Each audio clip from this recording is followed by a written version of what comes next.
My name is Sam Pedlow, former FIVB professional beach volleyball player and current registered physiotherapist practicing here in Toronto, Ontario, Canada. Now, in collaboration with Bauerfeind, we're dropping monthly vlogs and academic blogs looking at conditions that you may suffer from, exercise strategies that you may use in order to help improve the signs and symptoms of those conditions, as well as bracing strategies which might help you back to activity faster. If you've been paying attention, you know that last month we looked at knee osteoarthritis, outlining the condition, who may be affected, as well as surgical, non-surgical treatment options, which may provide pain relief and improve function. Two of those areas that we examined were targeted muscle strengthening, as well as bracing strategies. Today, we're going to go over a brace by Bauerfeind that I particularly enjoy for the use of management of the symptoms associated with knee OA, and a few exercises that you may undertake at home in order to help improve hip strength and quad strength and decrease those symptoms associated with knee OA as a result. Now, we know from last month the use of a soft brace can be important in order to manage the symptoms in those who are suffering from knee osteoarthritis. It can also be used in an event to improve physical function or reduce physical activity limitations. Both positive outcomes when we look at the treatment of knee OA. Because there's a high prevalence of self-reported knee instability and lack of confidence in those with knee OA, a soft brace might also represent a viable option to improve pain and function by reducing that subjective experience of knee instability. It's hypothesized that soft braces may have an effect on that self-reported knee instability by altering proprioception or joint sense and by enhancing muscle activity. Mild compression provided by the brace is also positive as it may improve joint stability sense and provide greater confidence to the individual in the joint itself. The mild compressive force can also be used in order to help manage swelling associated with the condition. Now, a brace that I love by Bauerfeind is the Genutrain A3. I have been training and competing in a version of this brace for 5 or 6 years now, and they have made some fantastic improvements to the brace itself in order to continue and improve on an already extremely high quality product.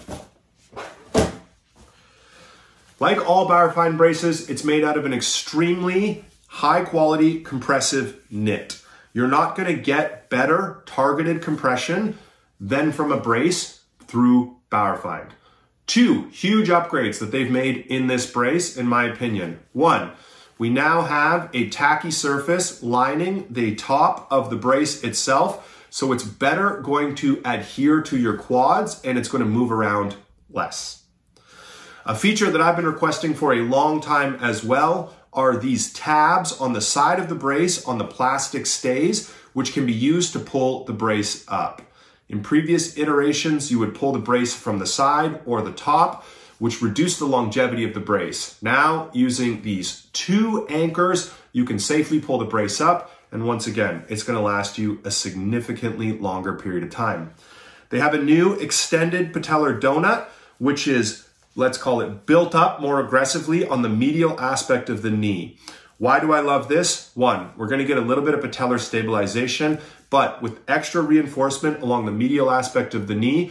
That is typically where patients are suffering from knee osteoarthritis, in that medial compartment. So if we can get some extra contact and support in that area, and that alters patients' experience of pain or other symptoms as a result, I'm all for it.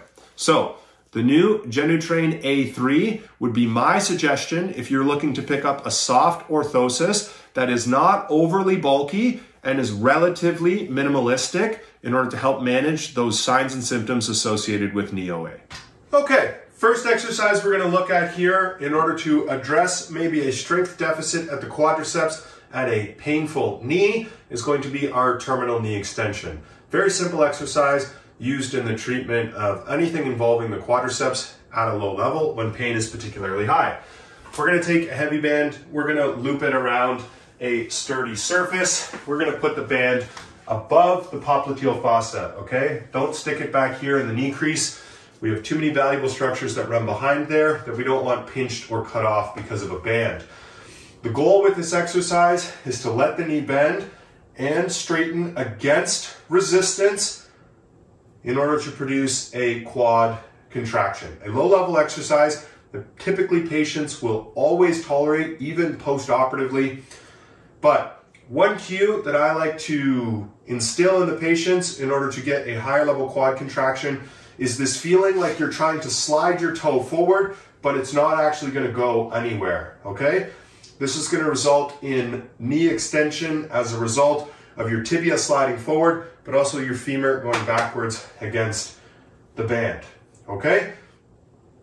If the patient tolerates this particularly well, I will get them into a step up here, small, short arc step up against the band, okay? What we want to see is this shin angle translating forwards, okay? If they're keeping that shin vertical and stepping up like this, they're avoiding knee flexion, probably because it's painful, they're not ready yet. So if they feel like they can let that knee drive a little bit forwards as they step up by leaning forwards, letting that knee go in line with the second toe, then this is an appropriate exercise for their current condition. Second exercise that those may use who are suffering from knee OA at a higher level, which may produce strength gains in quadriceps and glutes, is the single leg high box squat. Now again, if symptoms are particularly acute or this is a very painful hot knee, this exercise would not be appropriate. But for someone who's high functioning but suffering from knee OA, this may represent a viable treatment option when it comes to exercise selection in order to help improve quad strength and glute strength. So what we're going to do is select a high box, usually around 60 degrees. This will be a little bit deeper for me because I'm vertically gifted. So what we're going to use, some type of anterior load. I usually pick 10 pounds. This med ball is 8. We're going to hold it in front of us, okay? This is going to improve the stability of the exercise by letting the patient feel like they can sit back without offloading their feet and sitting down, okay? So what you're gonna do, you're gonna bring your heel particularly close to the box. We're going to extend our arms, straighten the opposite leg, down we go to touch and up, okay? We're not sitting and rocking. What we're doing is keeping weight in our feet, down and up. Okay, lean forward, press through the feet, equal pressure, front and back of the foot, and we go. My name is Sam Pedlow, and this month we have gone over bracing strategies as well as exercise interventions that you may use as an individual who is suffering from knee osteoarthritis.